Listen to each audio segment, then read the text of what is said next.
Welcome, welcome. Welcome back to From Middle Class to Millions. It's your girl, Shannon. And today I want to talk about something that might ruffle a few feathers, but it may also free a few minds at the same time. I'm going to ask you to think a little bit differently, which is what I like to do every single week. But this week we're going to talk about something that maybe you haven't encountered before when it comes to money. We are going to talk about money ages versus money stages.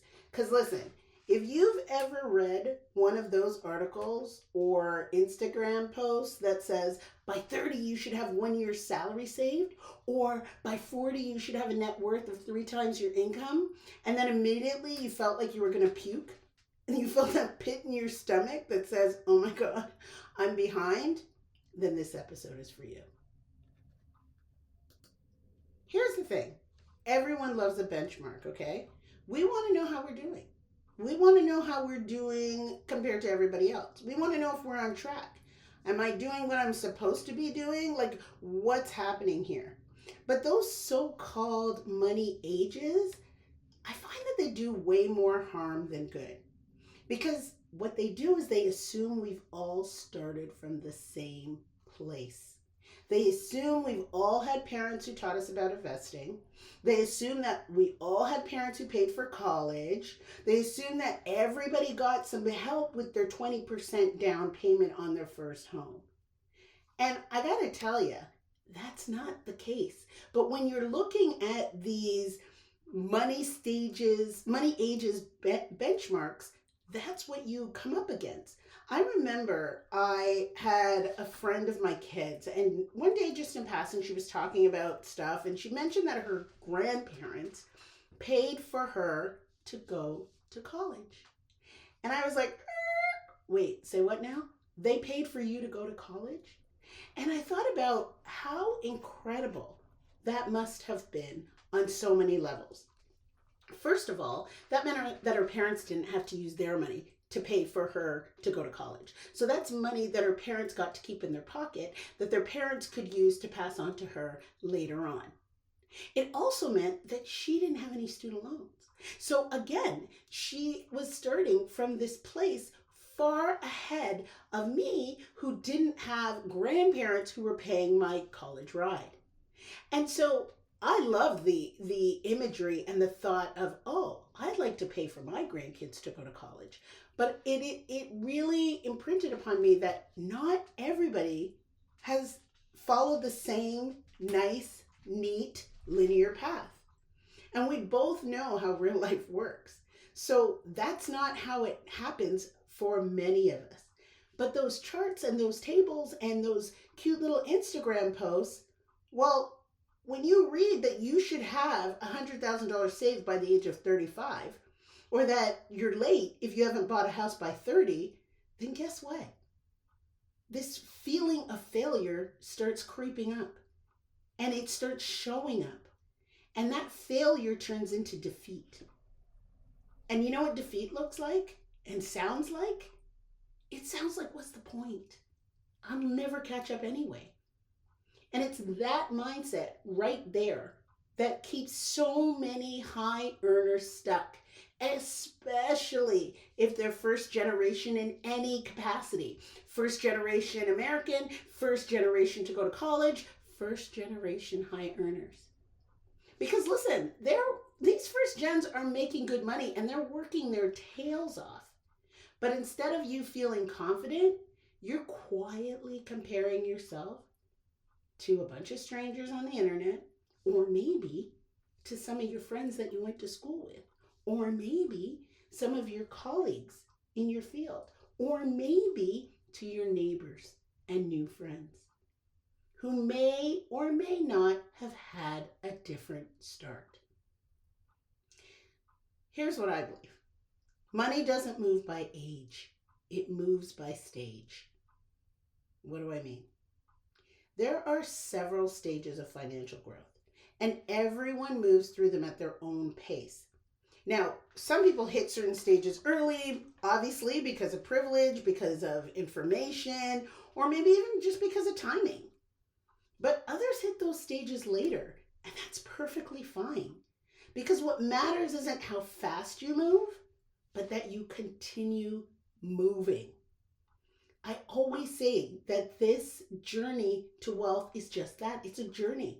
And if you stay on it and you know your beginning and you know your goal and you remain consistent, you're going to win. So let me break down what some of these stages are and how I notice how people can move when they come to me through the stages. Okay, when I work with my clients, it is so evident where they are when they get on the phone and where they want to be and how quickly we're going to get them there. So let's think about the first stage. I like to call this like the clarity and the cleanup stage, because this is usually where people are like, all right, enough is enough. Let me get my act together, okay? Because there's been a lot of faffing about going on. I don't know exactly where my money is going. I'm trying to figure it out. I'm paying my bills. I can pay my bills. Occasionally, I get an overdraft notification or I pay my credit card late, and it's not because I don't have the money. It's just I'm disorganized. Shit is everywhere. And so this person you want peace of mind here. You don't want to panic every time you check your bank account or be like, I made a mistake here. I missed something. This is really where you're like, okay, I got to be a big girl and I got to get on top of this stuff. So this stage is all about awareness. And it usually involves, the tracking, the budgeting, and more importantly, the organizing. Because, you got stuff everywhere. 7 bank accounts and, a lot of credit cards. And it's like, here's a nut, there's a nut, everywhere's a nut, right? So this is kind of, when you think about my wins framework, like the wants, investing, needs, and savings, this is the needs area. This is the need zone. You're stabilizing your financial foundation, okay? That's where you are. The second stage is the stability stage. And this one's a little bit different. This is where you finally start to breathe. You're getting into a rhythm, okay? Because your bills are now on auto pay. You don't have 4 million accounts. Your credit cards are no longer stressing you out. And you're starting to squirrel some money away with purpose. All right? It's not just in a savings account. It's not just sitting in your checking account. It's not just sitting around there not working for you. This is where you're like, okay, I'm okay. I'm not where I want to be yet, but I'm a lot safer than where I was. And so usually clients come to me somewhere in between stage 1 and stage 2. They don't have everything cleaned up and clear, but they also aren't in complete shambles. Some things are on auto pay. They're not worried about paying things, but they're just not quite at the stage where everything makes sense to them. After you move from clarity and cleanup and then to stability, that's when you get into the growth stage, okay? And this is where now we're cooking with gas. This is where your money starts to work for you. This is where most people know they should be. And that leap from 1 to 2 to this stage 3, is the toughest. And it's the toughest because they feel very alone, very overwhelmed, very discombobulated. But this is exactly the stage that they know they want to be in. They want to know that, you're investing consistently. This is what happens in the growth stage. Maybe if you work a 9 to 5, you're investing consistently in your 401k. Maybe if you have a business or your side hustle, you're investing in your business. You're making big moves in your business at this point. Or maybe you're going into real estate, right? And maybe you're doing all 3. There was a stage when I was in growth and I was doing all 3. So you could be maximizing your employer match in your 401k or automating your contributions so that you don't even need to think about it. You're finally starting to feel the momentum of growth. And this is where many people also start exploring how they can accumulate additional assets. Things that add wealth to them without adding more hours, because now they're in a groove, right? It feels easy. They're in a groove. This is the part that makes sense. This is the part where, people hear your money should be working for you. Money should be working for you. And you're like, what the heck does that mean? That means you're in this stage, the growth stage. From the growth stage, you go to stage 4, which is freedom. Now we're in that sweet spot. And what makes this spot so sweet is that you have choices, you have options, and you have that sweet flexibility. So this is the stage where you see those people that are like freaks of nature to most people. They're the ones who are like working part-time, but still have a ton of opportunities abound and going on trips and don't seem stressed out in the least about money. These are the folks who are going on sabbaticals. And I'm not talking about professors. I'm talking about folks who are able to negotiate time away from their 9 to 5s. Folks who are able to negotiate and work their business so that they don't have to be present and they can take time away from their business and still make money.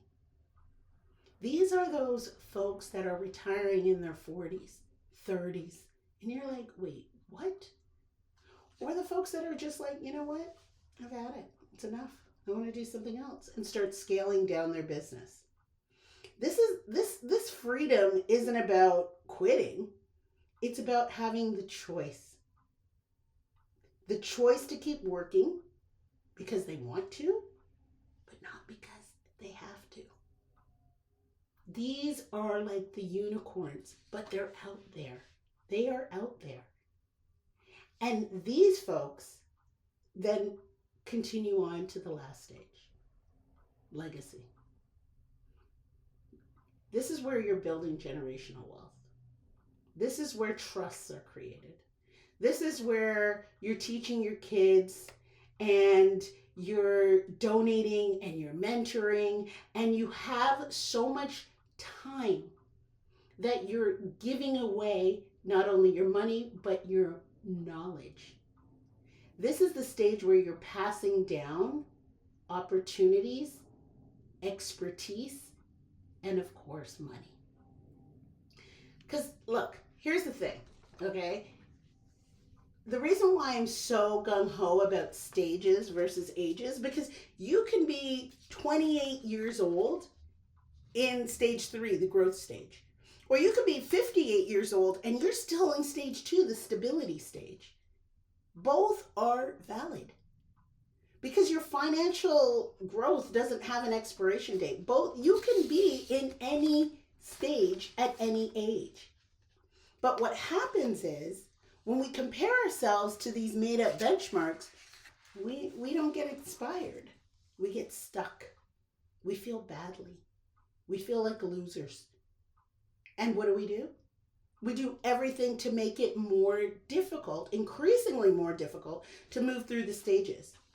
So we delay investing because we think, well, I'm already behind, so what's the point? There's a lot of overspending that's done to prove to yourself and to others that you're doing okay. And we definitely, I see this all the time, we definitely hide our money stress because everyone else seems to have it together. And newsflash from a money coach, everyone doesn't have it together. There are folks that do, don't get me wrong, but everybody doesn't. And the majority of folks, unfortunately, do not. So, and I see this every single week with clients who are doctors and consultants and executives and business owners, people who are killing it professionally, but quietly wondering, am I the only person who doesn't have this figured out yet? Despite the degrees, despite the success, despite the amount of money I'm bringing in, am I the only one? And quite honestly, when they come to me and when they're working with me, I'm like, no, you're not. You're not.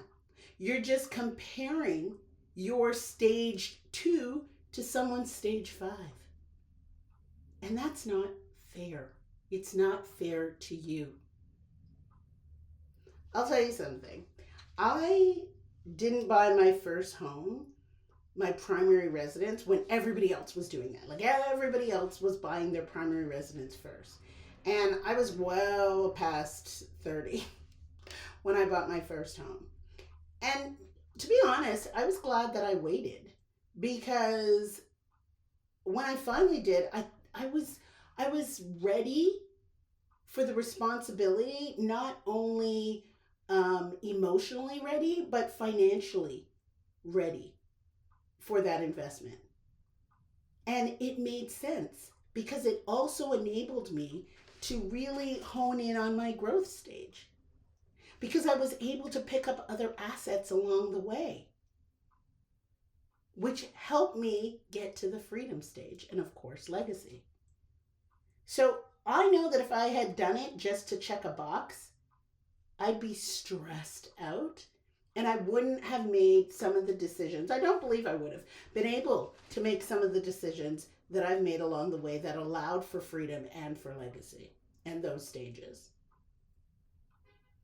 So, how do you find your money stage? Like, how I described 5 stages to you. Some of you are like, I know for damn sure I am not free and I am nowhere near legacy and growth. I don't even know what that means. So a lot of folks are like, I am somewhere between clarity and cleanup and stability. I get it. And I don't feel too stable either. So I want to give you some practical ways in which you can figure out where you are. Not by your age. Like, let's try to release yourself from that, but by your actual stage, right? So not by your age, but think about your stage. So I want you to ask yourself a few questions. I want you to ask yourself, what do I want right now? Okay? Second question I want you to ask yourself is, what's standing in my way? Thirdly, am I clear on my cash flow in terms of what's coming in, what's going out, and where the heck it's going? And the fourth question that I think is really important is, how much stress is money causing me right now on a scale from 1 to 10? Okay? When you take the time to answer those 4 questions, then I want you to use the WINS framework. I want you to look at your wants. What's the life you actually want to live? I want you to look at I for investing. Is your money growing for your future self? Because if it's sitting in a bank account doing nothing, it's not growing and it's actually shrinking. No good to you at all whatsoever. And in your needs. Are your bills and essentials under control? Are we still not quite sure about if we're paying interest on credit cards because we forgot it's not an auto pay and weird things are happening and you got to transfer from one account to the next account and we're doing too much? Is that what's going on? And ask your savings. Are you setting aside money for short-term goals?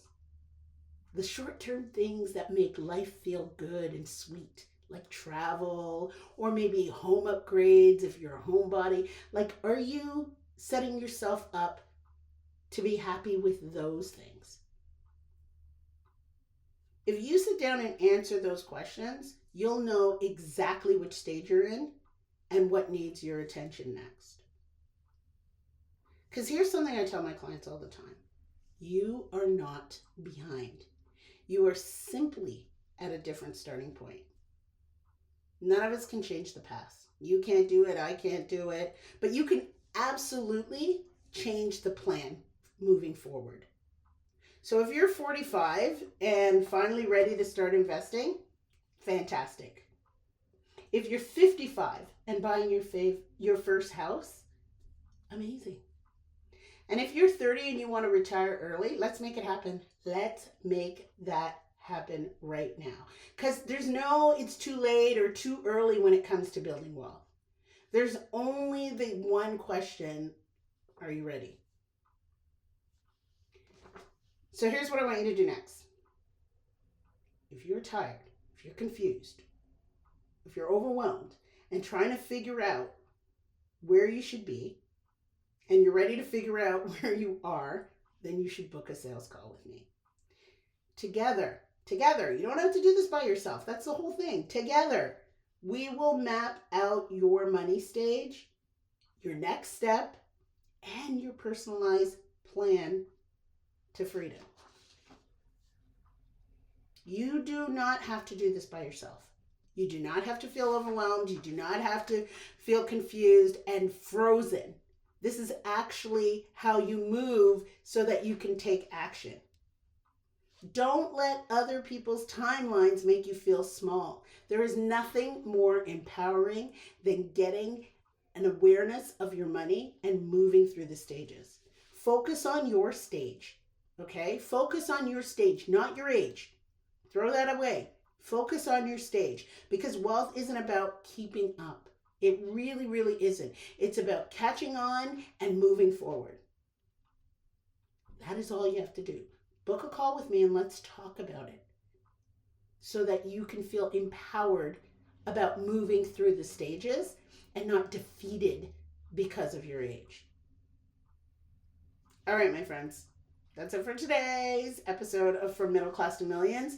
If this resonated with you, I'm going to ask you, please, please, please share it with a friend, especially that one friend that keeps saying they're behind, okay? And feel free to tag me at The Whole Budget and tell me what money stage you're at. Like, where are you right now? Let me know and tell me how soon you think you're going to be able to move on to the next stage. All right. Until next time, I want you to stay intentional and stay wealthy. Take care. Bye.